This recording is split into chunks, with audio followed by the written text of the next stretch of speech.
Delhi NCR में प्रदूषण बढ़ गया है, ये बड़ी जानकारी आपको बता रहे हैं। और हवा जहरीली हो गई है और अब खराब श्रेणी में एक्यूआई पहुंच चुका है। ये भी आपको बताते चले कि जहरीली हवा से लोगों का अब दम घुटने लगा है। अशोक विहार में pH 2.5 का लेवल जो है वो 1450 के पार पहुंच चुका है। यानी कि अब जो लगातार जहरीली हवा हो गई है उससे लोग परेशान हो रहे हैं। ऐसे में ये भी आपको बताते चले कि एक्यूआई जो है वो लगातार बढ़ रहा है। और ऐसे में देखिए, दिल्ली में मानसून की विदाई के बाद से ही शहर के तापमान में काफी कमी देखने को मिल रही है। और ऐसे में देखिए, राजधानी में सुबह रात के दौरान ठंडक महसूस की जा रही है। मौसम विभाग ने नवंबर की शुरुआत से तापमान में गिरावट आने का अनुमान लगाया था। तापमान गिरने के साथ ही ठंड बढ़ने लगी है और वही बढ़ती ठंड के साथ दिल्ली में प्रदूषण भी बढ़ता जा रहा है। ये साल की बात नहीं है, ये हर साल इस तरह दिल्ली में ठंड होती है और हवा जहरीली हो जाती है। आम आदमी की सरकार, ये भी आपको बताते चले कि आम आदमी पार्टी की सरकार एक तरफ बड़े बड़े वादे करती है तो वहीं दूसरी तरफ जमीनी हकीकत कुछ और ही बयां करती है। ये ठंड आते ही दिल्ली में दिखने लगते हैं कि लगातार ठंड बढ़ती जा रही है और हर बार आम आदमी पार्टी ना कोई बहाना बताती है और बहाना देकर साफ सफाई के फेस से अपना पल्ला झाड़ लेती है। वहीं दिल्ली एनसीआर की हवा बीते कई दिनों से खराब श्रेणी में दर्ज की जा रही है, जिसका प्रभाव बुजुर्गों और बच्चों पर देखने को मिल रहा है। और ये भी आपको बताते चले कि निवासियों को स्वस्थ रहने के लिए ख्याल रखना चाहिए, ये सलाह लगातार दी जा रही है। आज सुबह दिल्ली एनसीआर में स्मॉग की एक परत दिखाई थी, जिसके बाद एयर क्वालिटी इंडेक्स यानी एक्यूआई में खराब स्तर दर्ज किया गया। केंद्रीय प्रदूषण नियंत्रण बोर्ड के अनुसार अगर बात कर ले तो शनिवार सुबह 7:30 पर दिल्ली का औसतन एक्यूआई 294 था और इसमें 18 क्षेत्र आए और वही एक्यूआई 300 के ऊपर भी पहुंच गया है। चलिए आपको ग्राफिक्स के माध्यम से समझा देते हैं आज का जो एक्यूआई लेवल है वो क्या है। रोहिणी में 311 है, सोनिया विहार में 328 से और वही विवेक विहार में 322 पहुंच चुका है और वजीरपुर में 325 एक्यूआई स्तर अब पहुंच चुका है। जवाहरलाल नेहरू स्टेडियम में 284 है और वही मुंडका की अगर बात कर ले तो 288 एक्यूआई पहुंच चुका है। वही देखिए, एक विस्तार से आपको ग्राफिक्स के माध्यम से ये एक्यूआई अलग अलग क्षेत्र में कितना दर्ज किया जा रहा है वो लगातार हम आपको बता रहे हैं। जिस तरह से लगातार एक्यूआई का लेवल बढ़ रहा है और अब लोग प्रदूषित हवा में मजबूर हो रहे हैं सांस लेने को और काफी दिक्कतों का सामना उन्हें करना पड़ रहा है।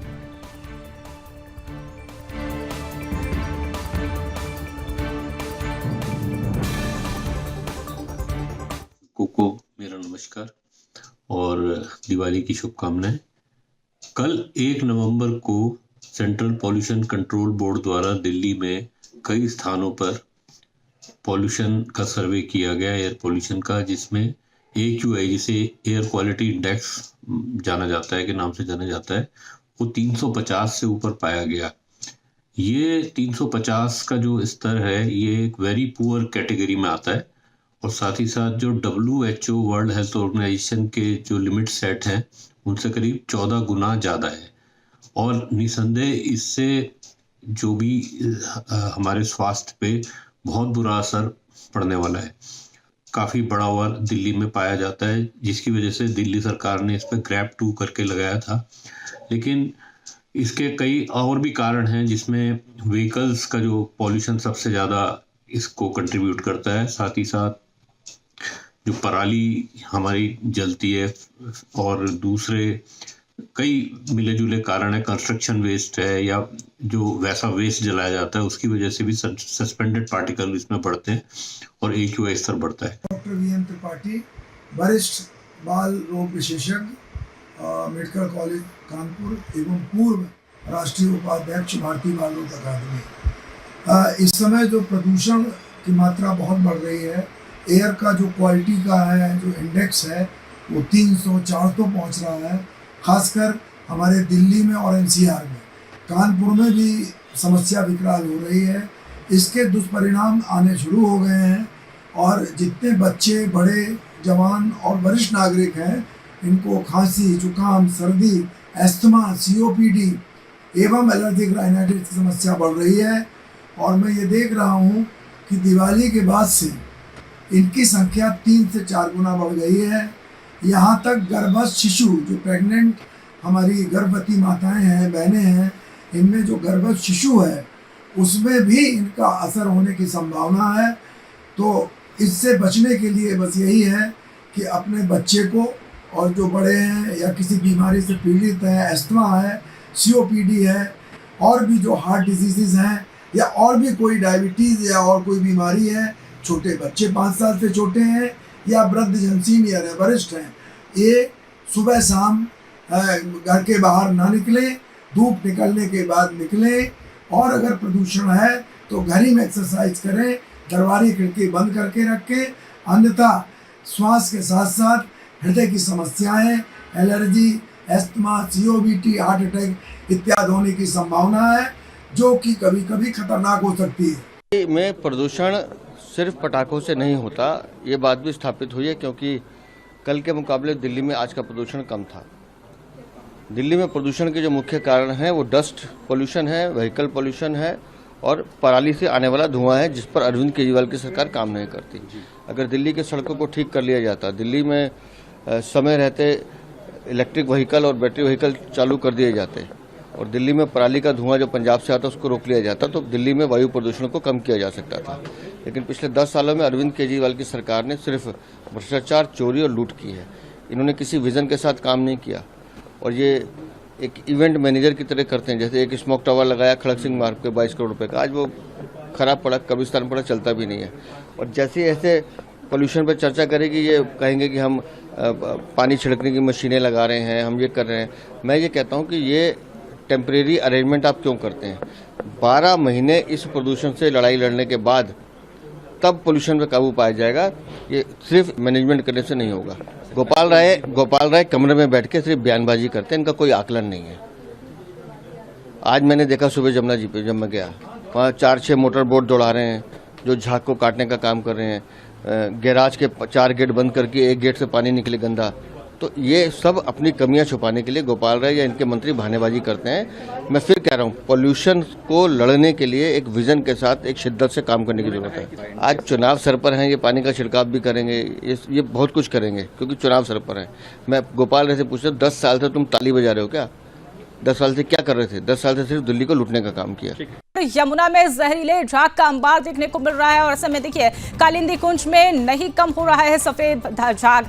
ऐसे में देखिए लगातार अब यमुना में जहरीले झाग बढ़ रहे हैं। अगर कालिंदी कुंज की बात करें तो उसमें लगातार सफेद झाग देखे जा रहे हैं। प्रदूषण का स्तर लगातार अब हाई रिस्क पर हो गया। छठ से पहले यमुना में डुबकी लगाने अब संकट की घड़ी आ चुकी है। ऐसे में देखिए दिल्ली वासियों की सांसें जो है संकट से पहले बरकरार लगातार देखने को मिल रही है। यमुना में जहरीले झागों की वजह से एक बार फिर से प्रदूषण का स्तर बढ़ गया है। कालिंदी कुंज में यमुना नदी में सफेद झाग पानी की तरह तैरता हुआ दिखाई दे रहा है। छठ पर्व को मनाने के लिए दिल्ली में जोरों से तैयारियां चल रही है, लेकिन ऐसे में यमुना के पानी की हालत कई दिनों से बहुत खराब है और हर साल बड़ी संख्या में लोग यहां पर छठ पूजा करते हैं। और ऐसे में सवाल अब ये भी खड़ा होता है कि इस बार श्रद्धालु पूजा कैसे करेंगे। छठ पूजा का जो महत्व है वो काफी होता है। छठ पूजा का पर्व अब काफी नजदीक है, लेकिन यमुना नदी का जलस्तर अब चिंताजनक बना हुआ है। हर साल की तरह इस बार भी पर्व पर श्रद्धालु यमुना में स्नान कर सूर्य देवता को अर्घ अर्पित करते हैं, लेकिन पानी में मौजूद गंदगी लोगों ने अब चिंता बढ़ा दी है। छठ पूजा के दौरान बड़ी संख्या में लोग इस नदी के किनारे इकट्ठा होते हैं, लेकिन हाल ही के दिनों में यमुना की गंदगी और जल स्तर को देखते हुए कहना मुश्किल होगा कि यह पर पूजा कर सकते हैं या नहीं। लेकिन इस प्रदूषित पानी में स्नान करना श्रद्धालुओं के लिए जोखिम बड़ा हो सकता है। लेकिन दिल्ली में नदी का पानी काला दिख रहा है और यह प्रदूषण लगातार बढ़ रहा है और पानी में अमोनिया की मात्रा काफी ज्यादा बढ़ने की वजह से सफेद झाग की चादर पानी के ऊपर तैर रही है। और इसी बीच यमुना नदी में जहरीले झाग की समस्या से अब राजनीतिक पारा भी लगातार तेज होता हुआ नजर आ रहा है। और इसी बीच अब अगर प्रतिक्रियाओं की बात कर ले तो बीजेपी नेता शहजाद पूनावाला ने आम आदमी पार्टी के नेतृत्व वाली दिल्ली सरकार पर जमकर हमला बोला। पूनावाला ने कहा कि दिल्ली में वायु और जल प्रदूषण इतना बढ़ गया है कि अब सांस लेने में काफी दिक्कत आ रही है। अगर लोग यहां पर सांस लेंगे तो फेफड़े खराब हो जाएंगे और पानी पीने से पेट खराब हो जाएगा। पूनावाला ने दिल्ली सरकार पर सीधा निशाना साधते हुए कहा कि छठ पूजा से पहले रासायनिक डिफोमर छिड़काव किया जा रहा है, ये केवल झाग निकालेगा, लेकिन वास्तविक प्रदूषण अपने स्थान पर बरकरार रहेगा। तो देखिए लगातार अब यमुना का जो जलस्तर है वो उसमें प्रदूषण का स्तर बढ़ रहा है और ऐसे में देखिए अब राजनीति भी यहाँ पर तेज होती हुई नजर आ रही है। चलिए अब आपको ग्राफिक्स के माध्यम से समझाते हैं कि यमुना में झाग क्यों बनता है। ऐसे में ये भी बता दें कि दिल्ली में 17 बड़े नाले सीधे यमुना नदी में जाते हैं और यमुना के झाग बढ़ने का प्रदूषण का संकेत अब ये लगातार बढ़ता हुआ नजर आ रहा है। ऐसे में कई जगह पर अब छठ की तैयारियां हो रही है, लेकिन अगर बात करें कि ऑक्सीजन लेवल की कमी एक बड़ा कारण होती है, जो कि लगातार अब यमुना में झाग बढ़ाने के लिए ये एक प्रतिबद्धता का संकेत भी दिया जा सकता है।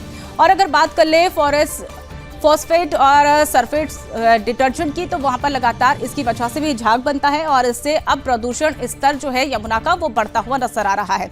लेकिन केमिकल की वजह से ये बुलबुले और सफेद झाग बनते हुए नजर आ रहे हैं। यानी कि अब जो दिल्ली में 17 बड़े नालों का पानी जो है वो यमुना में जाता है और इसी वजह से ये प्रदूषण जो है वो बढ़ रहा है और इसका संकेत भी यहाँ पर दिया जा रहा है। देखिए, आज दिवाली के अगले दिन जब हम यमुना के घाट पर आए हैं, यहाँ पर फिर से एक बार यमुना जी कितनी प्रदूषित है इसका अंदाजा मिलता है। इतनी मोटी परत है फोम की, और इस फोम की परत के पीछे कारण है कि जो 10 वर्षों में 7,000 करोड़ रुपए खर्च किए गए थे यमुना जी की सफाई में, वो भ्रष्टाचार में अरविंद केजरीवाल आम आदमी पार्टी ने खा लिए। अब क्या कर रहे हैं कि छठ पूजा से आने से पहले ये लोग फोम छिड़क रहे, डिफोमर छिड़क रहे, डिफोमर कॉन्सेंट्रेट, ये ब्लू डब्बे में आपको डिफोमर कॉन्सेंट्रेट दिख रहा है, ये छिड़क रहे हैं। और ये डिफोमर कॉन्सेंट्रेट से ऊपर से सतही रूप से तो ये साफ हो जाएगी, ऊपर से कॉस्मेटिकली साफ हो जाएगी, पर पानी प्रदूषित ही रहेगा, पॉइजन्स रहेगा, उल्टा और पॉइजन्स होगा। ये बोट के माध्यम से भी फोम हटाने जा रहे हैं। क्या इससे पानी साफ होने वाला है? 2025 में ये इतनी साफ होगी कि मैं डिप करूंगा, मैं सिप करूंगा, मैं डुबकी लगाऊंगा, ये सब वादे केजरीवाल ने किए थे।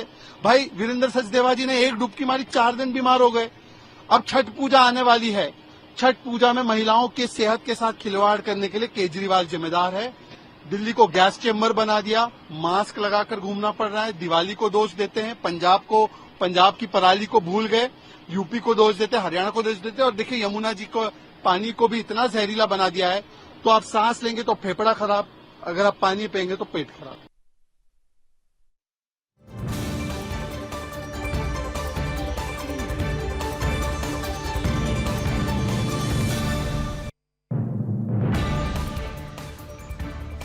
तो देखिए, दिल्ली अब लगातार जहरीली हवाओं के साथ यमुना के जलस्तर में प्रदूषण को भी बढ़ा रही है और ऐसे में अब दिल्ली वासी काफी परेशानियों का सामना कर रहे हैं। अगर बात करें दिल्ली के प्रदूषण की, तो लगातार AQI भी 300 से 400 के पार पहुंच रहा है और कई क्षेत्रों में जब 300 के पार पहुंच चुका है तो बुजुर्गों और बच्चों को खासकर परेशानियों का सामना करना पड़ रहा है।